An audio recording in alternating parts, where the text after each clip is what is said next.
ಮಹಿಳೆಯ ಈ ಅಭ್ಯಾಸವೇ ಮನೆಗೆ ಕಂಟಕ. ಮಹಿಳೆಯರು ಈ ತಪ್ಪುಗಳನ್ನು ಮಾಡಲೇಬೇಡಿ. ಹಿಂದೂ ಧರ್ಮಗ್ರಂಥಗಳ ಪ್ರಕಾರ ಲಕ್ಷ್ಮೀದೇವಿಯನ್ನು ಒಲಿಸಿಕೊಳ್ಳಲು ಮಹಿಳೆಯರು ಏನು ಮಾಡಬೇಕು ಗೊತ್ತಾ? ಮನೆಯ ಮಹಿಳೆಯು ಈ ತಪ್ಪುಗಳನ್ನು ಮಾಡಿದರೆ ಆ ಮನೆಯಲ್ಲಿ ಸಂತೋಷ, ಸಮೃದ್ಧಿ ನಾಶವಾಗಿ ಬಡತನ ಹೆಚ್ಚಾಗುವುದು ಖಂಡಿತ. ಓರ್ವ ವ್ಯಕ್ತಿಯ ಸಂತೋಷ ಮತ್ತು ಸಮೃದ್ಧಿಯು ಅವನ ಮನೆಯಲ್ಲಿರುವ ಮಹಿಳೆಯರ ಮೇಲೆ ಅವಲಂಬಿಸಿರುತ್ತದೆ. ಮಹಿಳೆಯರನ್ನು ಹಿಂದೂ ಧರ್ಮದಲ್ಲಿ ಲಕ್ಷ್ಮಿಯ ರೂಪವೆಂದು ಪರಿಗಣಿಸಲಾಗುತ್ತದೆ.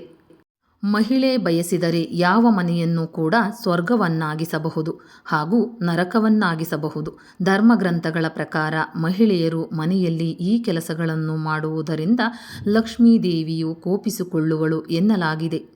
ಹಾಗೂ ಮಹಿಳೆಯು ಈ ತಪ್ಪುಗಳನ್ನು ಮಾಡುವ ಮನೆಯಲ್ಲಿ ಬಡತನ ಹೆಚ್ಚಾಗುವುದು, ಸಂಪತ್ತು, ಸಮೃದ್ಧಿ ಮತ್ತು ಸಂತೋಷವು ನಾಶವಾಗುವುದು. ಮನೆಯ ಮಹಿಳೆಯರು ಎಂದಿಗೂ ಈ ತಪ್ಪುಗಳನ್ನು ಮಾಡದಿರಿ. ಪೊರಕೆಯನ್ನು ಕಾಲಲ್ಲಿ ಮುಟ್ಟದಿರಿ. ಯಾವುದೇ ಮಹಿಳೆಯು ಪೊರಕೆಯನ್ನು ಕಾಲಲ್ಲಿ ಮುಟ್ಟುವ ಮನೆಯಲ್ಲಿ ಅಥವಾ ಕಾಲಿನಿಂದ ಪೊರಕೆಯನ್ನು ಒದೆಯುವ ಮನೆಯಲ್ಲಿ ಎಂದಿಗೂ ಲಕ್ಷ್ಮಿಯು ವಾಸವಾಗಿರಲಾರಳು. ಪೊರಕೆಯನ್ನು ಕಾಲಿನಿಂದ ಮುಟ್ಟುವುದರಿಂದ ಲಕ್ಷ್ಮೀದೇವಿಯು ಕೋಪಿಸಿಕೊಳ್ಳುವಳು.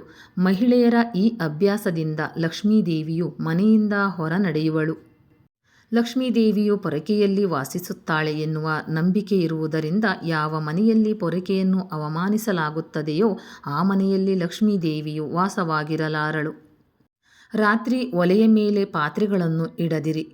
ಸಾಮಾನ್ಯವಾಗಿ ಮಹಿಳೆಯರಿಗೆ ಒಲೆಯ ಮೇಲೆ ಏನಾದರೂ ಪಾತ್ರೆಯಿಟ್ಟು ಮಲಗುವ ಅಭ್ಯಾಸವಿರುತ್ತದೆ. ಅಥವಾ ಒಲೆಯನ್ನು ಹೊತ್ತಿಸಿ ಪಾತ್ರೆಯನ್ನಿಡದೆ ಬೆಂಕಿಯನ್ನು ವ್ಯರ್ಥ ಮಾಡುತ್ತಿರುತ್ತಾರೆ. ಅಥವಾ ರಾತ್ರಿ ವೇಳೆ ಒಲೆಯ ಮೇಲೆ ಪಾತ್ರೆಯನ್ನಿಟ್ಟು ಮಲಗುತ್ತಾರೆ. ಈ ಅಭ್ಯಾಸವಿರುವ ಮಹಿಳೆಯರ ಮನೆಗೆ ಎಂದಿಗೂ ಲಕ್ಷ್ಮೀದೇವಿಯು ಬರುವುದಿಲ್ಲ. ಲಕ್ಷ್ಮಿ ಯಾವ ಮನೆಗೆ ಬರುವುದಿಲ್ಲವೋ ಆ ಮನೆಯಲ್ಲಿ ಬಡತನ ಉಂಟಾಗುತ್ತದೆ. ಆದ್ದರಿಂದ ರಾತ್ರಿ ವೇಳೆ ಒಲೆಯ ಮೇಲೆ ಪಾತ್ರೆಯನ್ನಿಟ್ಟು ಮಲಗದಿರಿ. ಅದು ಖಾಲಿ ಪಾತ್ರೆಯಾಗಿರಲಿ ಅಥವಾ ಆಹಾರವಿದ್ದ ಪಾತ್ರೆಯಾಗಿರಲಿ. ಕಾಲಿನಿಂದ ಹೊಸ್ತಿಲು ತುಳಿಯದಿರಿ.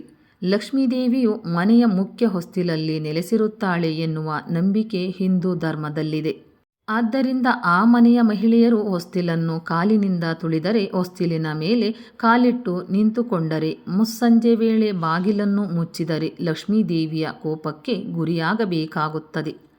ಆದ್ದರಿಂದ ಮನೆಯ ಬಾಗಿಲನ್ನು ಮುಸ್ಸಂಜೆ ವೇಳೆ ಮುಚ್ಚಬಾರದು ಮತ್ತು ಮನೆಯ ಹೊಸ್ತಿಲನ್ನು ಮಹಿಳೆಯರು ತುಳಿಯಬಾರದು. ಒಂದು ವೇಳೆ ನಿಮ್ಮ ಮನೆಯ ಮಹಿಳೆಯರು ಈ ತಪ್ಪುಗಳನ್ನು ಮಾಡುತ್ತಿದ್ದರೆ ತಕ್ಷಣವೇ ನಿಲ್ಲಿಸಲು ಪ್ರಯತ್ನಿಸಿ.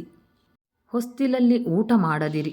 ನಿಮ್ಮ ಮನೆಯ ಮಹಿಳೆಯರು ಹೊಸ್ತಿಲಿನ ಮೇಲೆ ಕುಳಿತು ಊಟ ಮಾಡುತ್ತಿದ್ದರೆ ಆಕೆಯನ್ನು ಮೊದಲು ಹೊಸ್ತಿಲಿನಿಂದ ಎದ್ದೇಳಿಸಿ ಬೇರೆಡೆ ಕುಳಿತು ಊಟ ಮಾಡಲು ಸಲಹೆ ನೀಡಿ.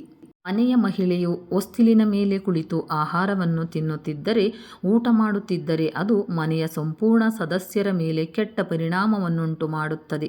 ಇದು ಮನೆ ಹಾಳಾಗಲು ಮುಖ್ಯ ಕಾರಣ. ಮಹಿಳೆಯರು ಹೊಸ್ತಿಲ ಮೇಲೆ ಕುಳಿತು ಆಹಾರ ಸೇವಿಸುವುದನ್ನು ಅತ್ಯಂತ ಅಸಹ್ಯವೆಂದು ಹಿಂದೂ ಶಾಸ್ತ್ರದಲ್ಲಿ ಹೇಳಲಾಗಿದೆ.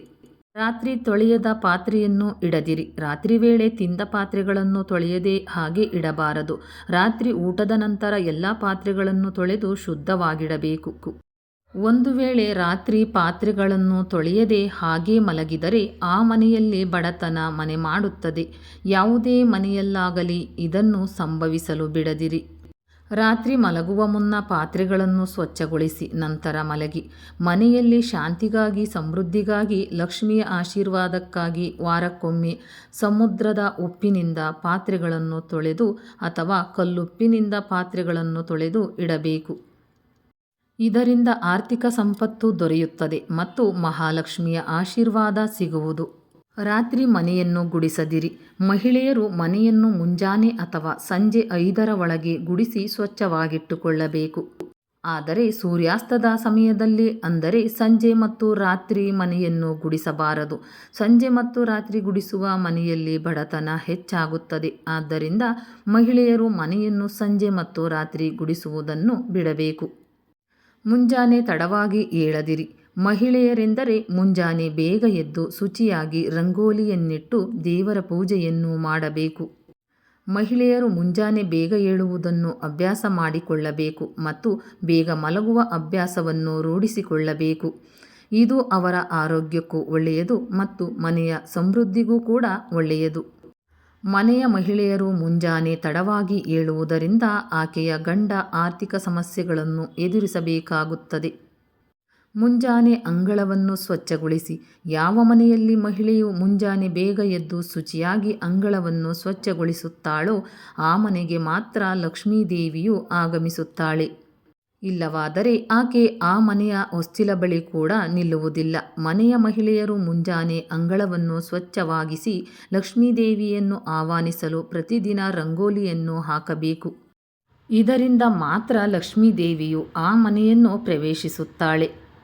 ಸ್ನೇಹಿತರೆ, ಈ ಮಾಹಿತಿ ನಿಮಗೆ ಇಷ್ಟವಾಗಿದ್ದಲ್ಲಿ ಇನ್ನೂ ಹೆಚ್ಚಿನ ಮಾಹಿತಿಗಾಗಿ ಲೈಕ್ ಮಾಡಿ, ಶೇರ್ ಮಾಡಿ, ಚಾನಲ್ಗೆ ಸಬ್ಸ್ಕ್ರೈಬ್ ಮಾಡಿ. ಧನ್ಯವಾದಗಳು.